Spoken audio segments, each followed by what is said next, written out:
guys, welcome back to another video. My name is Keara. Um I'm filming. Quick backstory guys. We're doing the chat. We're doing the chat. But quick backstory. So I am currently filming in the airport as I'm sure you can see. And I recorded like two videos already. And I realized like having the mic on my chest was like really capturing bad audio. And I'm sure you guys might be able to notice it after I edit it, but I'll, I'll be rambling. I'm not gonna lie, but I realized that it's probably better if I just hold the mic in this case. But anyways, guys, today we're gonna do a little chat about where we're placing our value at when it comes to our business. So I was listening to this podcast. I don't know what it's called. I don't know what it's called. It's the Life Church RVA. It's their podcast.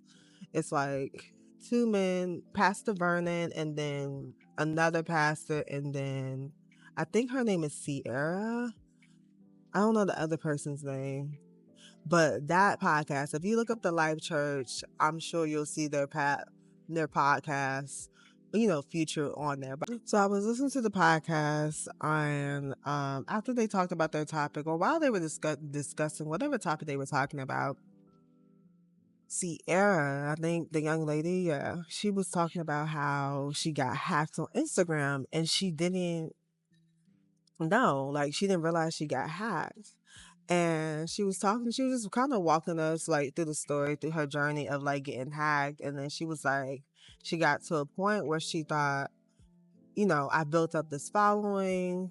Who's gonna book me now? Like, am I gonna get gigs? I'm gonna get church gigs. Like, I have a video going viral right now. Um, I gotta, it's so much. I got so much engagement. Like, what am I gonna do? I'm gonna have to start back from scratch. Like, I'm gonna have to be like, oh, this is my backup page, and so like, just like the whole rundown, right? Of like just going into any possible case scenario that could happen if she doesn't retrieve her Instagram account, right? And like what she said, and let me say, in the podcast she did acknowledge that, and surrender to God and repented for like idolizing that social media platform instead of like relying on God. But like as she was saying that, like especially when she said, "Who's gonna book me for a church gig?" It made me, the first thing that came in. Why do you care when you have a track record? I'm like, why is that the first thing that comes to your mind? You have a track record, like you've built yourself, a reputable name for yourself. Like people know that you go do speaking engagements. Like I'm sure it's, for people to reach out to you to do speaking engagements, they have an email to contact you. I'm sure if they need it, if you don't have on social media, they can find you and book you. But it really baffled me to hear her say like, "Oh, who's gonna book me?" Because I'm like, wait, you have a track record. This is not new. Like, it's not like you're some newbie on the scene who haven't spoken at churches or conferences.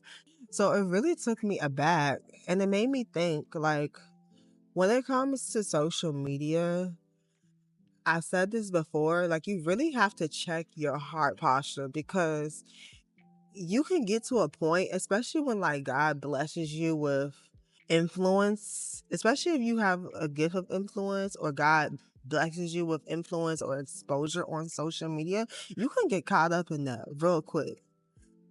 Like real quick.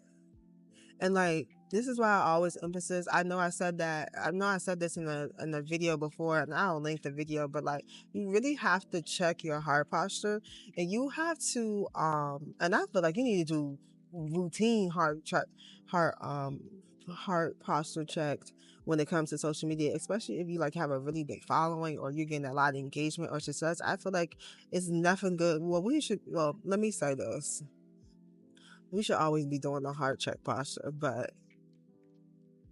when it comes to dealing with social media, especially when you got notoriety, clout, whatever you want to call it, heart posture check. But it made me realize that it made me want to pose the question, and what are you placing your value in? when it comes to your business and social media? Like, what are you placing your value in? Are you placing your business value, and not even just your value, but your business value? Are you placing your business value in how many likes you get, and how many subscribers you get, and how many followers you have, how many people like your story, how many people respond to your story, how much engagement you have? Where are you putting your value in when it comes to your business? Like, how are you measuring success on your business? Like, are you putting your value all things social media? Because like, newsflash, social media can be gone tomorrow. Like tomorrow. Let's be real. Let's be clear. It can be gone.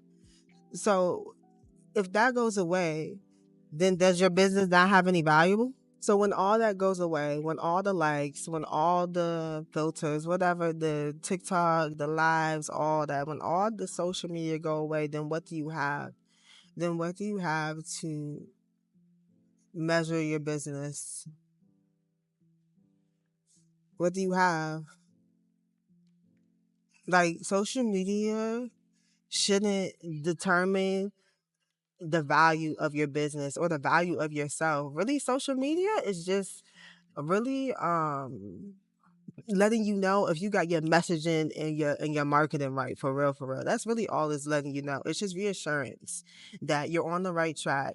You got the messaging right, you got the storytelling right, you know your audience, you got a good strategies. That's all really social media is there to tell you. Like, and you're building a community, most importantly. That's all social media is there for. Like, don't place your value or your business value in social media. That's crazy. Don't do that. When I say that's crazy, because like when you think about it, a lot of people do that, and it's like so crazy when you think about it that people put their value, put their business value into a platform that can go away tomorrow. That's crazy, and it's no judgment, not at all, no shade, no judgment. It's no judgment at all. So I really want you to think about what you're placing your value in, because that could be one of the reasons why you're not showing up on social media, because you feel like no one's seeing it, or because you have low views, you don't have a lot of likes. Like, that could very well be the reason why you don't do it, is because you place your value in that. So I want you to do a heart posture check. I want you to think about, okay, am I placing my value and my business value in social media, and change it? Like, ask yourself that. Seriously. Because that could be affecting you. And let me also say this. This isn't just for like people who have 10K followers. This is people with 2 followers, 500 followers, 200 followers, 10,000 followers, 8,000 followers, 5,000 followers. This is for anyone with a following, because no matter how many followers you're at, you can, anybody on the scale can put their business value and their personal value into social media. They use social media to measure that, especially people who don't have a large following.